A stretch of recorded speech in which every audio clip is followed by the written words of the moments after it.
Welcome back to my garage. As always, we're working on my PIP engine. Well, specifically the PIP cylinder, and to making that work. And you've seen all the you've seen all the previous videos. You've hopefully seen some of my previous videos. Otherwise, you really need to go watch them to get a feeling for what we're doing here. I'm trying to make the most powerful two-stroke ever, specifically 50cc. It's not going that well yet. Previous episode we made a breakthrough kind of, and by enlarging the exhaust duct exit a lot, and then we had a setback when we tried to change the primary ratio of the engine. We're running my engine on top of an AM6 engine. We replaced the crankshaft of the AM6 engine with a jack shaft, and then we're running a toothed belt primary down from my engine to that, so there's two primaries kind of, and it's causing some friction issues, it seems. When I run now, I'm running 1-to-1, and the engine is much less responsive, and we're making less power and just trouble, versus when I ran probably like 1-to-1 and 1.5 or something like that. There's some stuff we need to check, and then continue testing. The youngest of my sons have been getting up multiple nights in a row for a long while now, many times a night, and so I'm tired. Me and my girlfriend are taking turns like every other night getting up with him. I'm not sure what's going on, but a little tired, not enough sleep. If you've been watching for a while, you might remember this bike, the Death Trap Metra Kit 80cc kit with a Yasuni R4 pipe and good reeds and a big carbon and all that stuff. And this makes about 13 horsepower on that dyno, made about 13 horsepower when we did some tuning. And without that twin primary drive and all that stuff. So in comparison, the numbers we're seeing, like 11 horsepower or something, isn't that bad actually, because this really flies. In the previous video, lots of people noticed sparks flying from the rear wheel, and many also commented it probably was the rear brake, and that is correct. I didn't notice until I rewatched the video. The pads are completely worn out, I think. At least the disc looks like that and it sounds like that. So this probably can't be helping power. And the rear brake isn't really necessary at this stage. It's just convenient for braking the dyno drum. So I'm not gonna replace the pads. I'm just gonna remove the caliper and run without the rear brake. There's no point in pulling them out. They're completely worn out. I'm just gonna zip tie this up here. Another thing is fuel flow to the carburetor.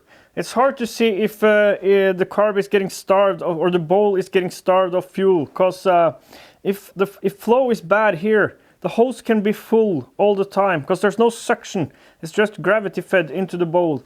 And if there's a restriction upstream, the hose can be full and then just dripping into the bowl. And it has been acting kind of weird. I haven't showed that in videos, but it's like it's been cutting out after a longish run, couple of seconds, and then taking a while to come back, and then acting completely fine again. So let's see if fuel flow seems adequate. That it's not much, but I think that should be enough flow.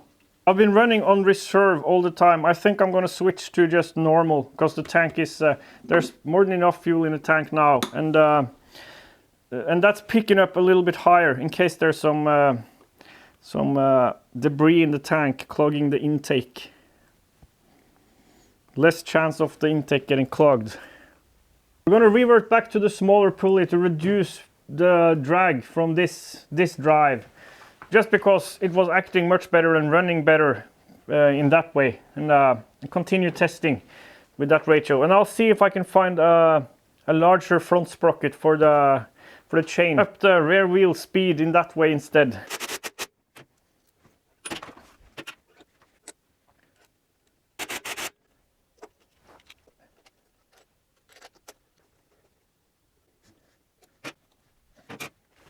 So after fixing these minor things, let's start the day off by getting a baseline. I haven't got any larger front sprockets or smaller rear sprockets on hand, so we'll have to run it like this. And now after resetting the primary drive ratio and fixing some minor things, plus checking fuel flow, which is probably good enough, we're gonna do a baseline run for today. But first I'm gonna adjust ignition timing, because even though it would be wise to keep ignition timing the same as last time, I actually forgot to change it last time when things were starting to run properly. And now we're actually running like 25 degrees of timing at 14,000 RPM, which where we made power last time, or actually even lower, but and that's even more timing. And that's a recipe for disaster if things starts working okay, because then detonation is on the horizon. So I'm gonna lower timing so that it ends up at around 15 degrees at, say, 15,000, and then lower it further after that to about 10 degrees. Well, actually even lower. Let it drop to 5 degrees at 20,000, just to have timing fall off nicely. And this could probably gain us some power, because if everything else is okay, which it probably isn't, but if it is, then around 15 degrees of timing at peak power should be the ticket. So like that. Okay, let's see how it behaves, and let's see what we can do about the bad behavior.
So like half the power of last time for some strange reason, and it might be timing. So let's up timing again and see what happens. And if it runs better with a much higher timing, then there's definitely something weird going on, making it not work as it should. So let's see. 22 degrees at 15,000 RPM versus 15. Let's see what happens.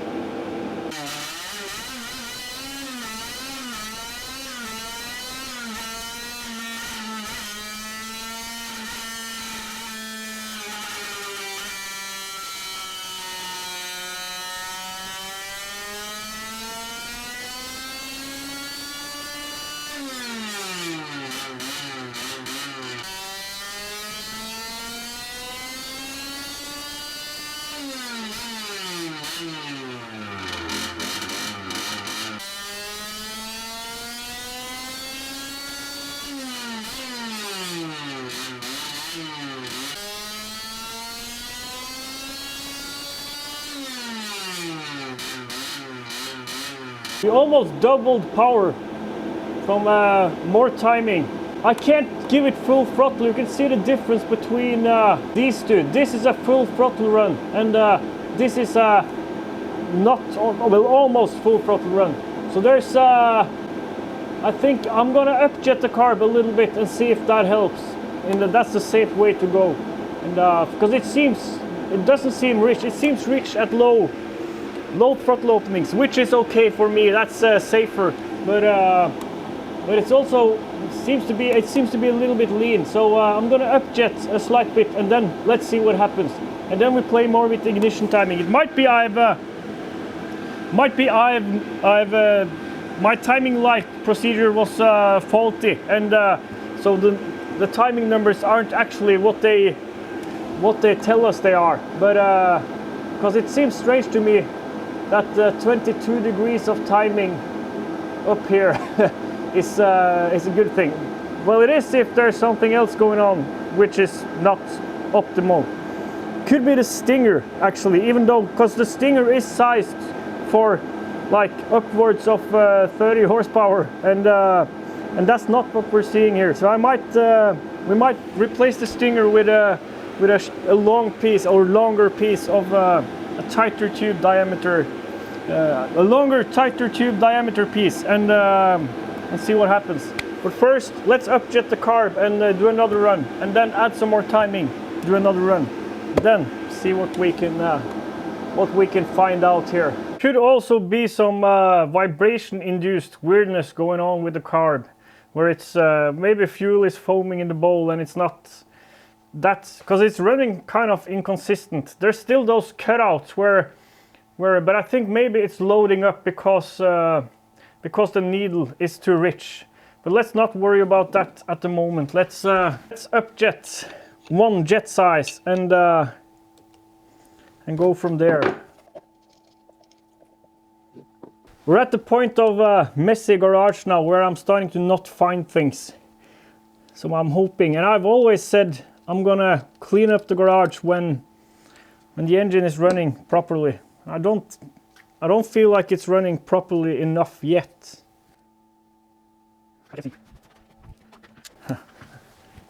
Old people. 130. See if we can find a 135. 135.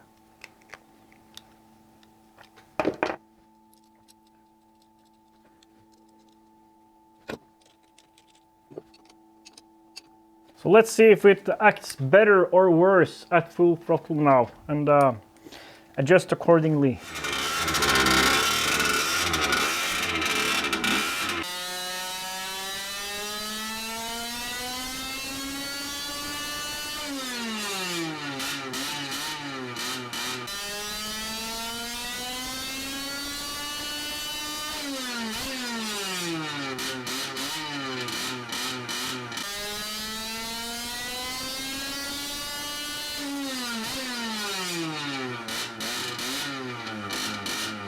Running better at full throttle now, and also power is extended further with more fuel, but still it's actually maybe a slight bit better at not entirely full throttle. I'm gonna try upjetting another step and see what happens. This could allude to too much timing but then again it's telling us it's running too little timing. So it might be. We'll see. Another step, another upjet step, and we'll see what happens.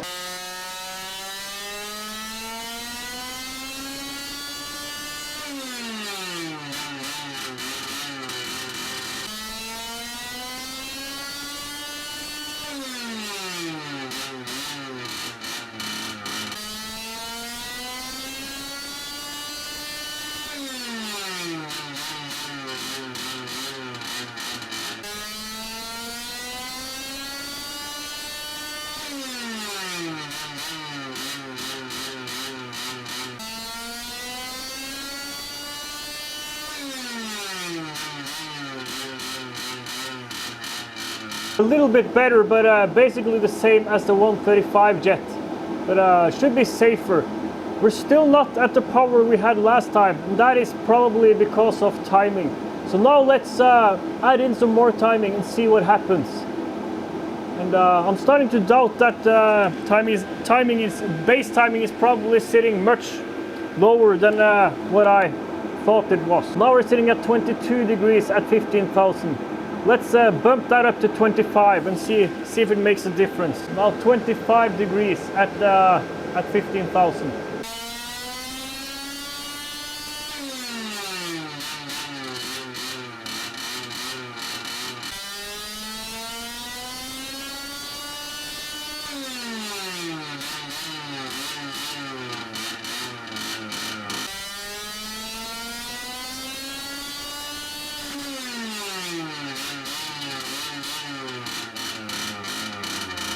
We gained some power, but we shifted the...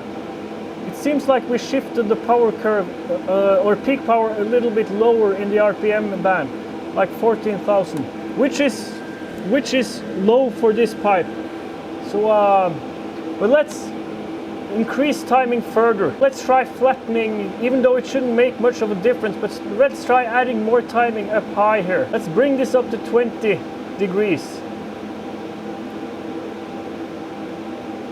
So it doesn't fall off so quickly, and let's see what happens. And just again, this might not be actual numbers, might be I've set base timing wrong, and it's actually not 20 at all, but maybe 10, you know.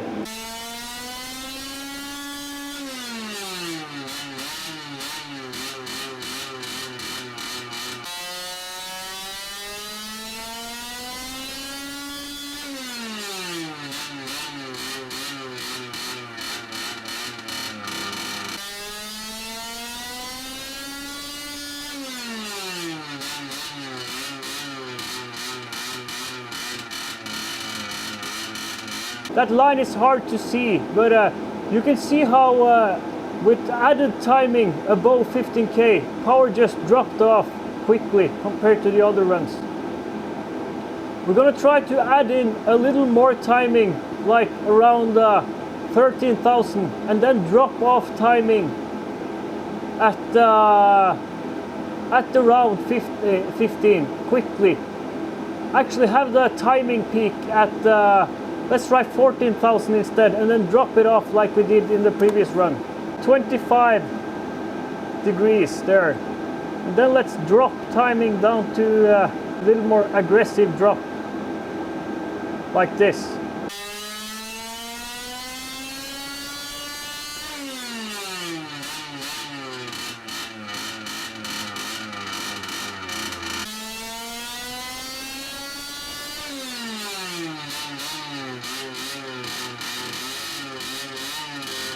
That's this line. So it seems like we gained a little bit between 12 and 13,000, but then power dropped off at around like after 13,000. It's lower than the other runs. 25 at 15k and 20 at 20k seems to so that's better. Let's try bumping it up to 30 degrees at 15k, which is obscene. 20 at 20k, and just see how this this kind of curve behaves.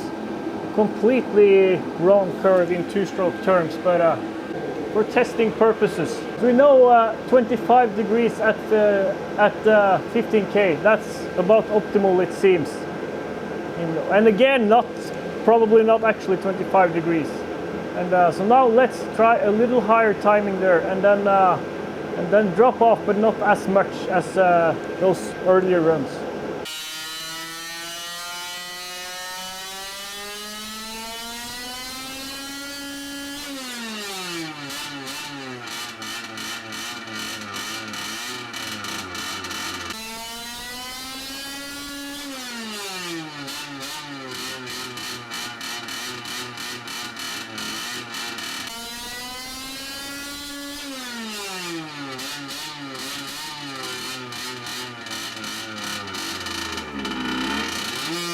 We gained a little power again, but it seems like the best runs so far are the 25 degrees at 15k and 20 degrees at 20k. I think, no. This run, 25 degrees at 15k, and unfortunately I didn't. I have to rewatch the video to see where I set timing at. I think I set it to like 10 degrees at 20k. That's the best so far. So let's reset it to that and do some thinking. At best, we're hovering around 11 horsepower, which means we haven't really gotten anywhere from last time. So by coincidence, timing was pretty much perfect, it seems, last time. And now jetting is a little bit better, but there is something, if these timing numbers are correct, which I don't think they are, but if they are, there is something something other with the engine that's not optimal, of course. And it might be the stinger now. Maybe the stinger is not restrictive enough. So we should, as I said earlier, we should try a tighter stinger.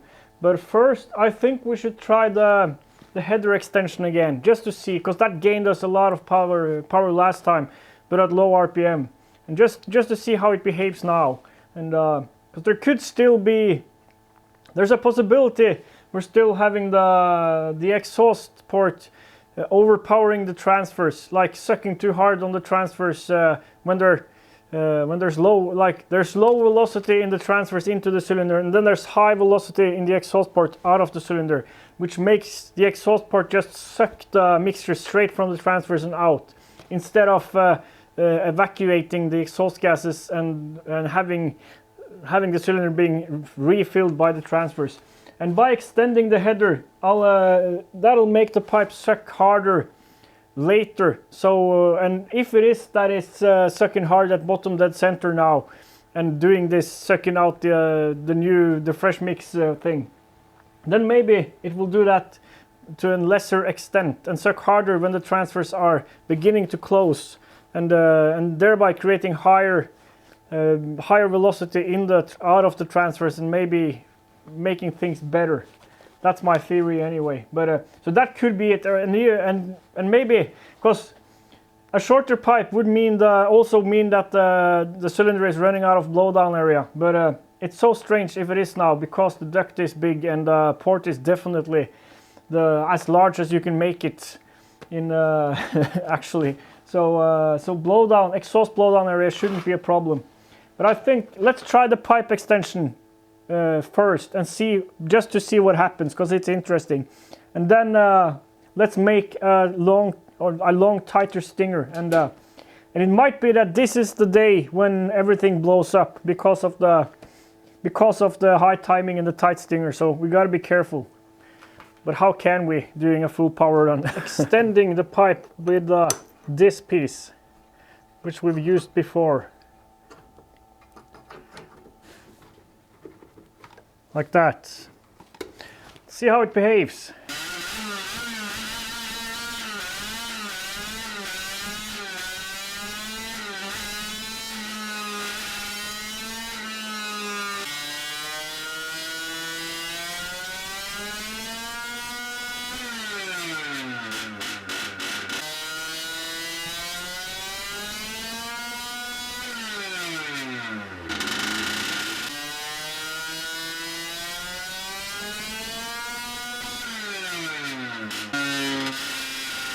We're making less power, but also at much lower RPM.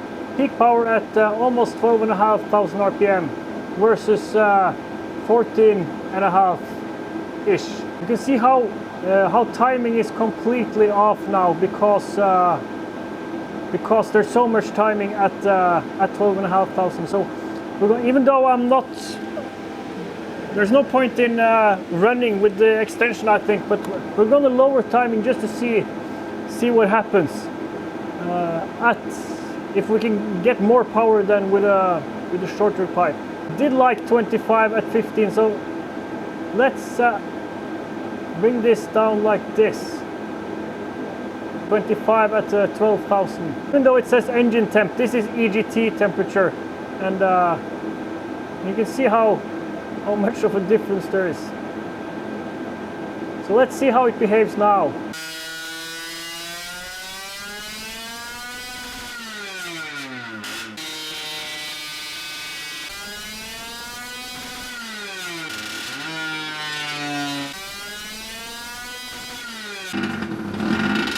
We gain power with less timing, of course, because now peak power is sitting at lower RPM. We're almost up at the same numbers as with the shorter pipe, but at 2000 RPM lower. I think we need to play with the stinger. I think my stinger restriction isn't restricting enough. And that's not weird, because it was sized for much higher power. And the stinger size is pretty much just a function of horsepower output. So let's experiment with some stingers. The last few runs was with this fairly hot pipe extension. And the runs before that was with just the pipe. And the reason this pipe is so short, and the dimensions should be correctly proportioned, but the reason it's so short is that I want high RPM, because with the little torque that's possible with 50cc, you really need high RPM to make power at all. And currently we're like making half the torque we want. There's some stuff from experimentation work on this pipe, like this flange, and also there's this old EGT bung, which both of these probably impedes power a little bit. And also my welded shut area here, because there was also a experimental thing going on here. But I don't think, like, for now this is okay. We really should attach a flat piece here and remove this, like plug up these holes properly. But now let's focus on the stinger restriction, which could be, or actually probably most definitely is too big, because it's sized for like 30 horsepower, which I'm hoping to attain someday. Not today, I think. 16. So it tapers down into a 15 millimeter stinger. There's a 10 millimeter section here of 16 millimeters. So here's a piece of tubing that's 13 millimeters ID. Let's start off by trying this. This could be, this is probably far too tight, but it'll give us some pointers. I turned it down just a slight bit here so that I can press it in from the inside, and hopefully it'll stick here, but it'll be easier to get out of there again.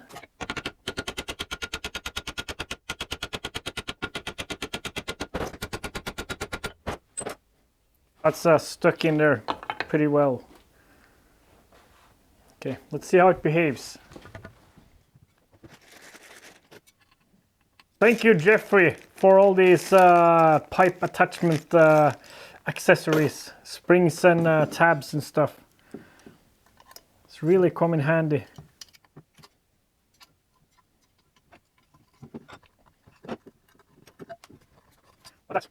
A longer 13 millimeter stinger.